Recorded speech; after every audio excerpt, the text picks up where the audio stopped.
ఎవరికి ఎవరయ్య ఈశ్వరా, ఎవరుంటేనేమయ్య ఈశ్వరా.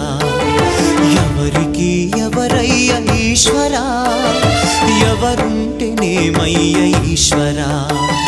మరు జన్మ రాకుండా చూడరా, నీ దయ ఉంటే చాలయా హర హరా. నీ దయ ఉంటే చాలురా ఈశ్వరా, నీ దయ ఉంటే చాలు పరమేశ్వరా.